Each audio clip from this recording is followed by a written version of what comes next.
everyone. Welcome to the third episode of RiskRadar, where we discuss a topic our community has highly focused on the previous month.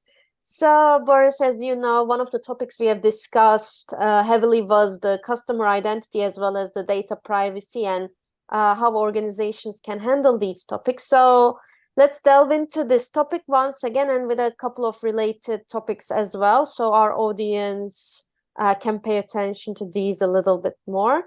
So with that being said, I want to kind of start with my first question. So what are, you think, some main challenges faced by risk managers and CSOs in safeguarding customer identities within their organizations? All right, thank you, Ece, for this idea for this interview. Yes, of course, we had some podcast interviews of people such as Eric Olden, CEO at Strata Identity, and Garrett Grajcik, CEO at UATest. You're all welcome to listen to their interviews on our Risk Management Show podcast. And now back to your question. So for main challenges, as I understand it from both of these interviews and also from other interviews with major people working on the topic. So I think this complexity of data ecosystems, because organizations often collect and store customer data across various systems and platforms, and making it challenging to maintain a unified customer identity. So, and then there are some inside threats, of course. People unauthorized access can misuse it, or because they can just download their data and then sell it or something like this. This is very big threat. So organizations need to implement strict access controls and monitor mechanism to mitigate the threats. And of course, there is external cyber threats, which we all know, like cybercrime, ransomware. So organizations face constant threats from cyber criminals seeking to exploit vulnerabilities in their systems, and again, unauthorized access to customer data. And staying ahead of this cyber threat requires continuing monitoring and threat intelligence and proactive defense measures. Yes, thank you for sharing that. I hear that, of course, there is a lot of internal and external threats as well as complexity around this topic. So can we maybe go more in depth on how can organizations ensure the protection of these customer identities and data privacy? You have shortly mentioned, but maybe if we can go a bit more depth in that. Yeah, of course, all our main guests speaking on this topic, they described a lot of technical topics like data encryption, access controls, and authentication.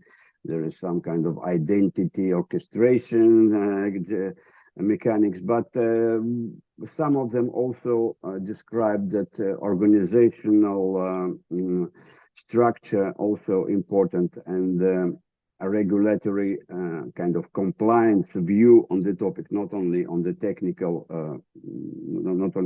technical view.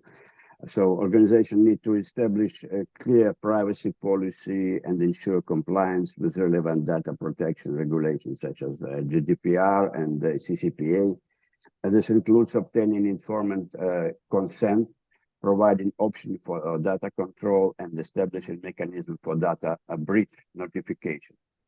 And of course, there is need for regular security audits and assessments. So conducting periodic security audits and assessments helps identify and all these vulnerabilities and gaps in data protection measures. And that probably is very one of the major topics that some organizations lack, because they only concentrate on technical or maybe some on the regulatory skills, but constant regular audits are very important. Yeah, thank you for that as well. So I also remember that one of the topics discussed by our guests were the zero trust framework. So can you maybe share a bit more about what the key principles of this framework is, and how organizations can consider using it? Yeah, of course, zero trust is always appears in this discussion. So, as I understand, the main important elements of this topic is identity verification. So we need to establish strong identity verification mechanism, such as multi-factor authentication and continuous user monitoring to ensure that only authorized users can access sensitive customer information. Then it's more important to have at least privileged access, meaning that granting users the minimum level of access required to perform their tasks. So it reduces the risk of unauthorized access or lateral movement within this network. And also important to have a network segmentation, which means segregating network resources and restricting access based on the principle of need to know, which helps contain potential security breaches and limit the impact of compromised credentials. And there is also important element of continuous monitoring in analytics. So employing real-time monitoring, behavioral analytics, and machine learning algorithms to detect anomalies and potential security threats. So it allows organizations to respond promptly to mitigate risk. So I will also advise you to check our web interviews with Eric Olden and Garrett Grajic. They all spoke about this topic. Thank you as well. And with that, I want to follow up with like a similar question. As you know, like zero trust is a very like prominent topic in this. But I think another aspect of it is that sometimes when trying to balance like digital trust and like user friendliness or customer friendliness, there might be a little bit of a misbalance. So what would be some best practices for organizations to implement balance between like having like a user-friendly, customer-friendly experience, like also like like while instilling some confidence to their customers, while also ensuring that they have like a robust security measure? Yeah. So of course there is some major elements of this policy as well. So we need to have transparency, accountability. So it means that data collection and usage practices will have to be taken into consideration according to a platform. For example, in Europe, GDPR, in California, there is another regulation.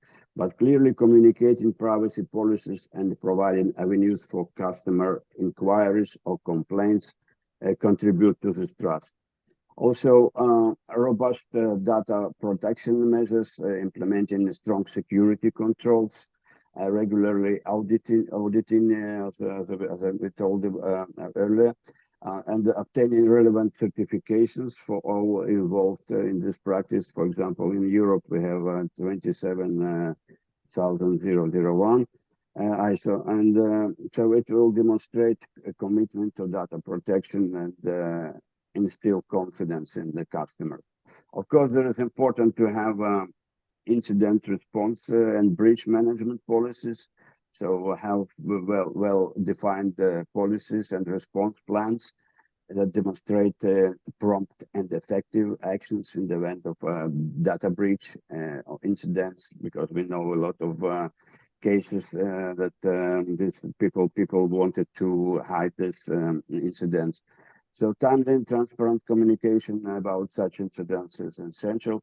And last but not least, I think is important to have a privacy by design structure. So incorporating privacy and data protection considerations throughout the entire product and service life cycle demonstrates a commitment to protecting customer data from the design. Yeah. Thanks for sharing that as well. That was all with my questions for this episode. Do you have anything else you want to add? No, I think this is good, basic for people who want to know more about how privacy is regulated or managed in organization. And this is very hot topic, I know, because a lot of governance body are busy with this. So I would recommend you all to check out this our latest episodes in the Risk Management Show, both in podcast and on our site at globalriskcommunity.com. In the video section, you can see all these episodes. So you also, our listeners and viewers, are welcome to step forward. And if you have something to say, you're welcome to send us a mail. And we are welcome. We are always happy to have you on our podcast. Yes, indeed. So with that being said, thank you so much once again, Boris, for sharing your insights as well as summarizing some topics from our guests, what they have mentioned as well. So I hope our audience has also found this insightful. And as you said, Boris, feel free to please reach out if you have any remarks on what topics we can do next, or if you want to be a guest or anything else. Okay, See fantastic, you on the Eddie. next Thank you very much. episode. Yes, see you See you on in the the next next episode. episode. Bye bye. Bye bye.